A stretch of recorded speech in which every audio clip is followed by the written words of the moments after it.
কোনো দল সংগঠন নহয়। এইবাৰ প্ৰতিবাদত সামিল হ'ল খোদ সাহসীয় দল বিজেপি। তামোলপুৰ বিজেপি অনুসূচিত জনজাতি ST মৰ্চাৰ উদ্যোগত তামোলপুৰ জিলা আয়ুক্ত কাৰ্যালয়ৰ সন্মুখত প্ৰতিবাদী অৱস্থান কাৰ্যসূচী। বিধানসভাৰ উপাধ্যক্ষ ডাক্তৰ নুমল মমিনক আক্ৰমণৰ প্ৰতিবাদ জনাই কংগ্ৰেছ বিধায়ক নুৰুল হুদাক গ্ৰেপ্তাৰৰ দাবী তামোলপুৰ জিলা বিজেপিৰ। উল্লেখযোগ্য যে অসম বিধানসভাৰ উপাধ্যক্ষ তথা বোকাজানৰ বিধায়ক ডাক্তৰ নুমল মমিনক কংগ্ৰেছ বিধায়ক নুৰুল হুদাই শাৰীৰিকভাৱে কৰা আক্ৰমণৰ প্ৰতিবাদতেই এই অৱস্থান ধৰ্মঘট কাৰ্যসূচী ৰূপায়ণ কৰা হয়। আমাৰ এজন ST মানুহ আমাৰ জনজাতিৰ লোকক এনেকুৱা ব্যৱহাৰ কৰি আমাক অপমান কৰাৰ নিচিনা মোৰ অনুভৱ হৈছে আৰু এনেকুৱা যদি অপমান নকৰে পুনৰবাৰ মই সকিয়নি দিছোঁ।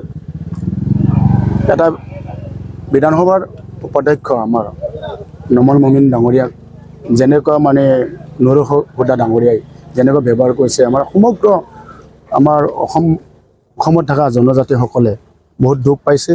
তো আমিও বহুত দুখ পাইছোঁ যাতে এনেকুৱা পুনৰবাৰ যাতে এনেকুৱা ঘটনা নহয়। ইয়াৰ কাৰণে আমাৰ তামোলপুৰ জিলা ST মৰ্চাৰ উদ্যোগৰ আজি প্ৰতিবাদী আমাৰ কাৰ্যসূচী হৈছে আৰু আমি অলপ পাছতে আমি জিলা প্ৰশাসনত আমি এটা মেম'ৰেণ্ডাম দিম যাতে এই মানে দোষীক যাতে তেখেতৰ যি দোষী যেনেকুৱা সি মানে আইন বিৰোধী কাম কৰিছে এজন প্ৰতিনিধি তেখেতৰ যি সমষ্টিৰ বাকী ইমান লাখ লাখ সমষ্টি তাৰ ওপৰত বহুত সপোন আছে।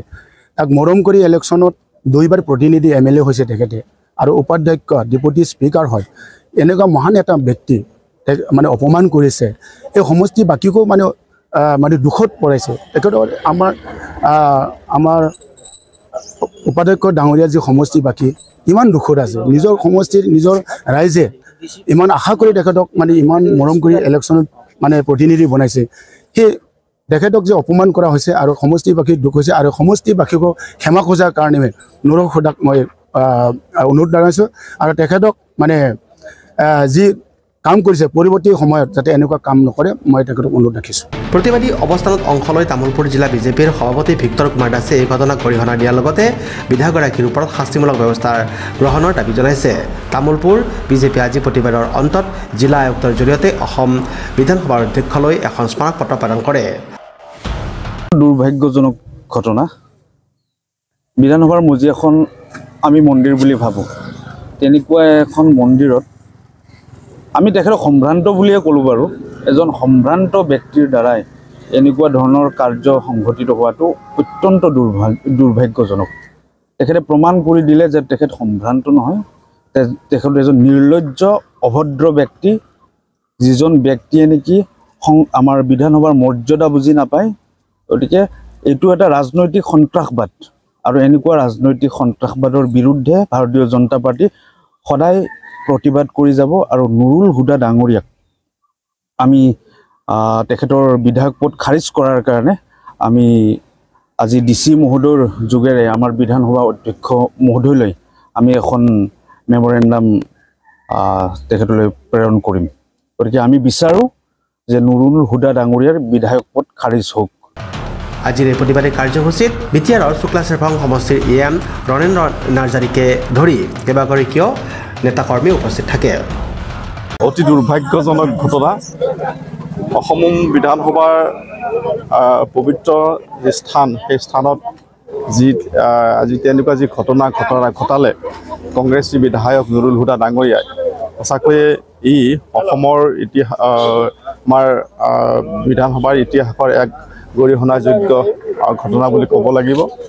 আচলতে কংগ্ৰেছৰ বিধায়কসকল হতাশাত ভুগিছে।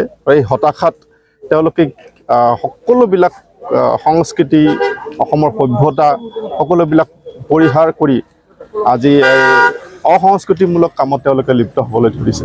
আৰু তেওঁলোকে মই নাজানো তেওঁলোকে আমাৰ নতুন প্ৰজন্মক কি উদাহৰণ দেখিব বিচাৰিছে আচলতে, বা তেওঁলোকে কি আদৰ্শ দেখুৱাব বিচাৰিছে।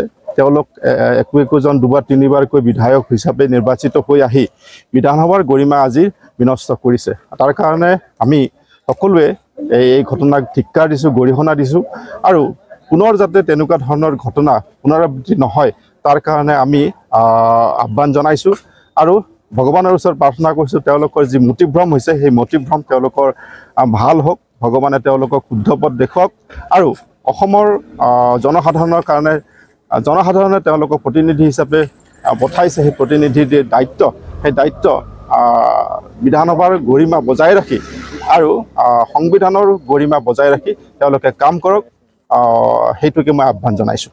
চাওক, আজি তথা আমাৰ ভাৰতবৰ্ষত যিটো মুছলমান ভাইসকল, তেখেতসকলে ইমান অভং নহয়।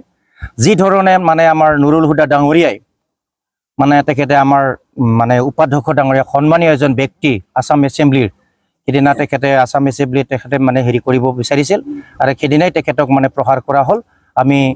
তেখেতক এতিয়া আমি ভাবিবলৈ বাধ্য হৈছোঁ যে তেখেতে বংগীয় মুছলমান নেকি।